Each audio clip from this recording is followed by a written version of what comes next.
In today's video, I want to ask you, should believers in the Most High celebrate Easter? Let's talk about it.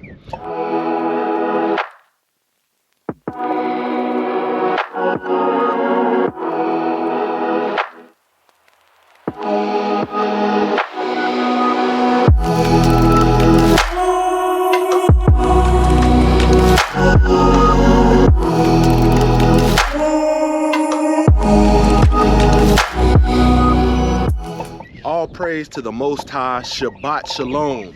Man, it is a beautiful Sabbath day. It is March 30th, Saturday, and it is the day before many people will flood the Christian church to celebrate a holiday called Easter. And what is a mistranslation by the scribes, people need to be mindful of what they are about to do. And today I'm going to educate you, and I hope you can exercise self-autonomy, independent thinking, and be led of the Ruach of the Most High Yah, so you don't do something that can cause unnecessary harm unto you. You know, being somebody that grew up in Christianity through multiple denominations, you know, and being somebody now that has left Christianity because receiving the truth, I'm here today to tell you that a lot of men and women are going to flood the Christian church tomorrow and take what is called communion. And they normally do it on the first Sunday. That is their tradition. But biblically, we only see, you know, what they call as communion done one time a year. Okay, and I'm gonna read something to you. I'm gonna read 1 Corinthians chapter 11, verse 23 through 30. I'm not gonna do it like they do in the Christian church, where they let everybody come up there and take the bread and take the cup, you know, in remembrance of Messiah Yahushua HaMashiach. I'm gonna read in full length so you have understanding about right where your pastor or preacher stops. There's a second part that most people don't know about because they don't study to show themselves approved. 1 Corinthians 11, chapter 23 through 30. For I received from the Lord what I also delivered to you, that the Lord Jesus on that night when he was betrayed took bread, and when he had gave thanks, he broke it and said, "This is my body, which is for you. Do this in remembrance of me." In the same way, he also took the cup after supper, saying, "This is the cup of my new covenant in my blood." Okay, that's Jeremiah chapter 31, verses 31 through 34, if you want to read about the new covenant. Do this as often as you drink it in remembrance of me. For as often as you eat this bread and drink the cup, you proclaim the Lord's death until he comes. Now, that's what they read to you, and then everybody will come up, and sometimes some places they'll pass this stuff through have the ushers or the elders pass these plates with the bread and the cup. You know, sometimes some churches will have you file up there, and they'll have it set up right in front of the pulpit, and everybody will do it. But this is what they don't tell you. Verse 27, whoever therefore eats the bread or drinks the cup of the Lord in an unworthily manner will be guilty concerning the body and the blood of the Lord. Let a person examine himself then, and so eat of the bread and drink of the cup. For anyone who eats and drinks without discerning the body eats and drinks judgment on himself. That is why many of you are weak and ill, and some have died. So you can take this,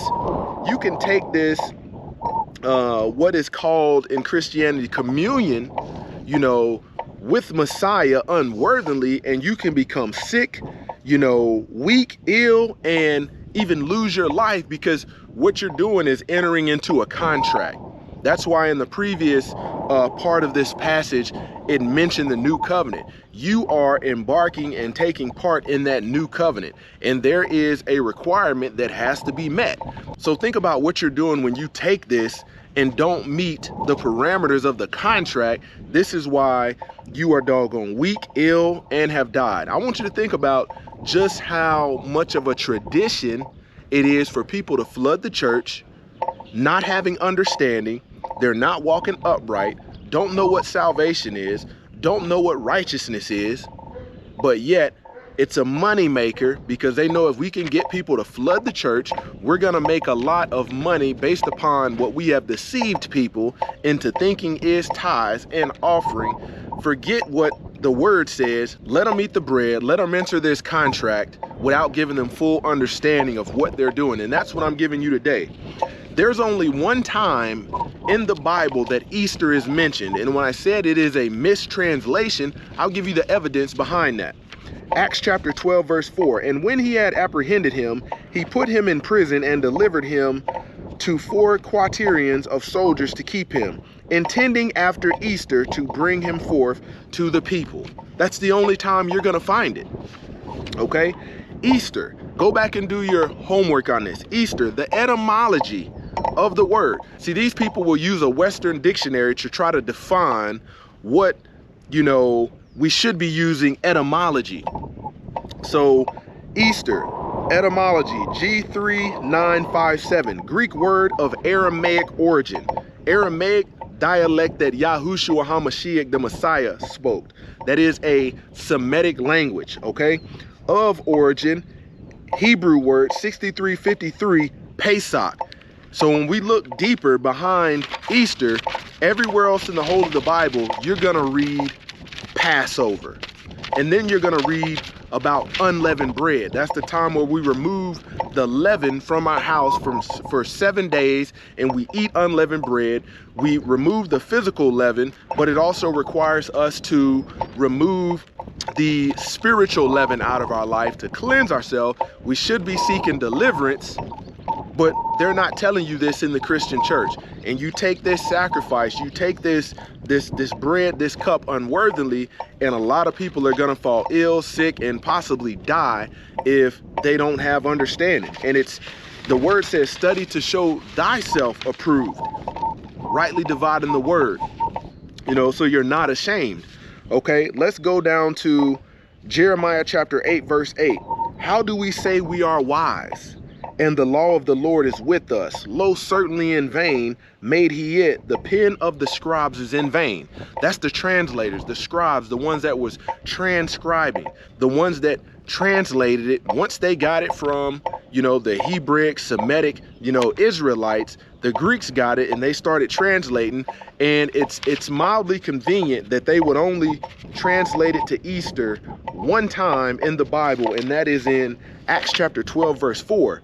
But you have to think, there's a point in history where the Roman Catholic Church or the Christian Church adopted a lot of pagan observances, and if they wouldn't have adopted this observance and put it in the Bible as Easter, they would have no support for a lot of the Easter Bunny, a lot of the church activities that go on. And what they were doing in history was they were trying to make amends with the heathens, but they adopted a lot of their pagan ways, and it turned people that originally might have been on the path, it turned them away from the path of the Most High Yah, because they pretty much sold their souls to a bunch of idolatry, a bunch of heathen worship. And this is why I'm telling you, you can do your own research and see when the Passover is this year in 2024. Every year you can do your research, and it's talking about on the month of Nisan, which is the first month of the biblical year. It's talking about 14 days after that, you know, starts the Passover, you know, of Messiah. But people don't want to do that. People don't want to keep that because it's so convenient. You've been programmed to keep all of these traditions, full well rejecting the commandments of the Most High. And it is a commandment for us to keep the Passover and Feast of Unleavened Bread. It's nowhere in the whole of the Bible, the entirety of the Bible, for us to keep a holiday called Easter. Take that to the bank, do your own research.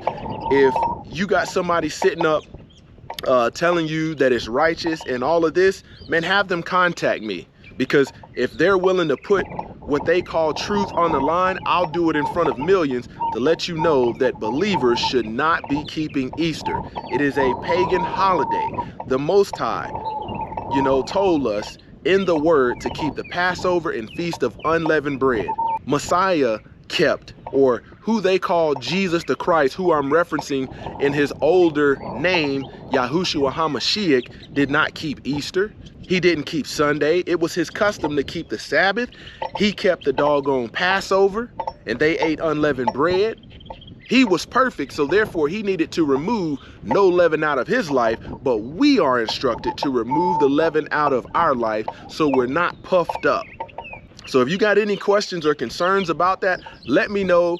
Get your leader, and if your leader has any problems with it, chances are your leader does not have the Ruach HaKodesh, the spirit that gives understanding, the spirit that gives wisdom, and you have possibly exalted somebody that doesn't need to be exalted.